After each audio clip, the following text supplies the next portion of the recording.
Saikrishna lockup death కేసులో నేటి నుంచి సీఐ నాగరాజును కస్టడీకి తీసుకోనున్నారు. రాజమండ్రి సెంట్రల్ జైల్లో సీఐ నాగరాజును సిట్ అధికారులు ప్రశ్నించనున్నారు. సాయికృష్ణ కేసులో సీఐ నాగరాజు 8 రోజుల కస్టడీకి కోర్టు అనుమతించింది. ఇవాల్టి నుంచి ఈ నెల 10 వరకు సిట్ కస్టడీ కొనసాగనుంది. విచారణను వీడియో, ఆడియో రికార్డు చేయాలని కోర్టు ఆదేశించింది.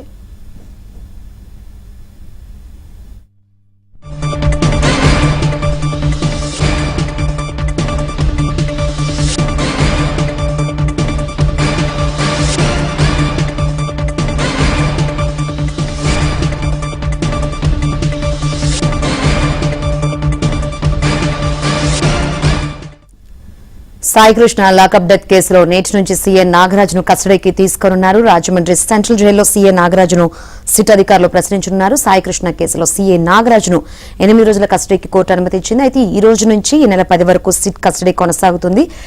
విచారణను వీడియో, ఆడియో రికార్డు చేయాలని కోర్టు ఆదేశించింది. రైట్, సిట్ దర్యాప్తుకు సంబంధించి మరిన్ని వివరాలు అందించేందుకు మా ప్రతినిధి రాజుబాబు రాజమండ్రి సెంట్రల్ జైలు వద్ద నుంచి లైవ్ ద్వారా సిద్ధంగా ఉన్నారు. రాజుబాబు,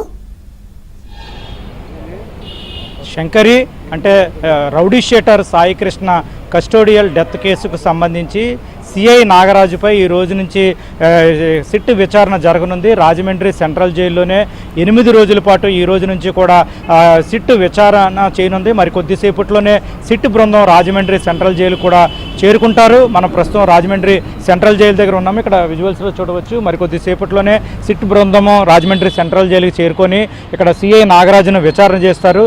అంటే rowdy sheeter Saikrishna custodial death కేసుకు సంబంధించి విజయవాడ కోర్టు సిఐ నాగరాజును సిట్ విచారణ చేసేందుకు 8 రోజుల పాటు అనుమతి ఇచ్చింది. అంటే ప్రతిరోజు కూడా ఉదయం 10 గంటల నుంచి సాయంత్రం 5 గంటల వరకు కూడా సిఐ నాగరాజును విచారించేలా కోర్టు ఆదేశాలు జారీ చేసింది. ప్రస్తుతం రాజమండ్రి సెంట్రల్ జైల్లో ఈ రోజు నుంచే సిఐ నాగరాజును విచారణ చేయనున్నారు.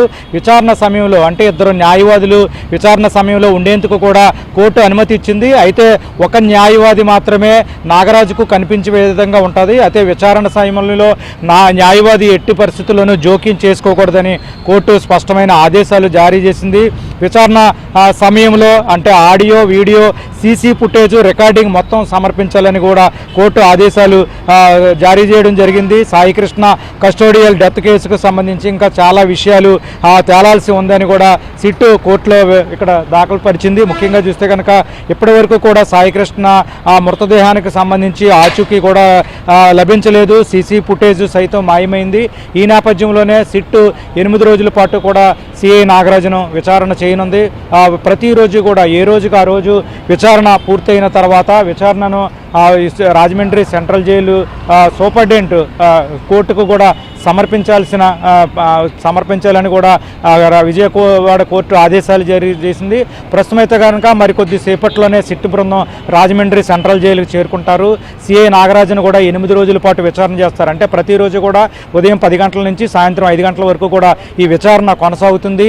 ఒక న్యాయవాది నిందితుడికి ఏదైతే నాగరాజుకి కనిపించేలా ఉంటారో అయితే న్యాయవాది మాత్రం విచారణ సమయంలో జోక్యం చేసుకోకూడదు. సిట్ అధికారులు అడిగే ప్రశ్నల సమయంలో న్యాయవాది జోక్యం చేసుకోకూడదని కూడా కోర్టు స్పష్టమైన ఆదేశాలు ఇవ్వడం జరిగింది. ప్రస్తుతం అయితే కనుక సిఐ నాగరాజు విచారణకు సంబంధించి రాజమండ్రి సెంట్రల్ జైలు కూడా అధికారులు కూడా అన్ని ఏర్పాట్లు సిద్ధం చేశారు. మరి కొద్దిసేపట్లోనే సిట్ బృందం రాజమండ్రి సెంట్రల్ జైలుకు వచ్చి విచారణ చేస్తుంది.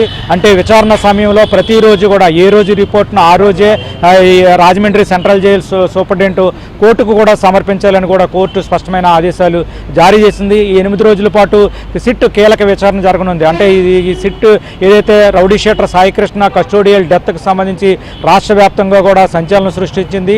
ఇప్పటికీ కూడా డెత్ కేసుకు సంబంధించి సీసీ ఫుటేజ్ వివరాలు మాయమయ్యాయి. అదేవిధంగా సాయికృష్ణ మృతదేహం ఇప్పటివరకు కూడా లభ్యంగానే ఆచూకీ కూడా లభ్యం కాలేదు. ఈ నేపథ్యంలోనే సిట్ విచారణ చాలా కీలకంగా మారనుంది. 8 రోజులు కూడా సిట్ బృందం అనేక ప్రశ్నలను కూడా సిఐ నాగరాజును ప్రశ్నించనున్నారు. న్యాయవాది సమక్షంలోనే ఈ విచారణ జరగనుంది. ఇది ఇక్కడ సిఐ నాగరాజు కస్టోడియల్ విచారణకు సంబంధించిన పరిస్థితి. Shankari, Rajubabu, thanks for updates.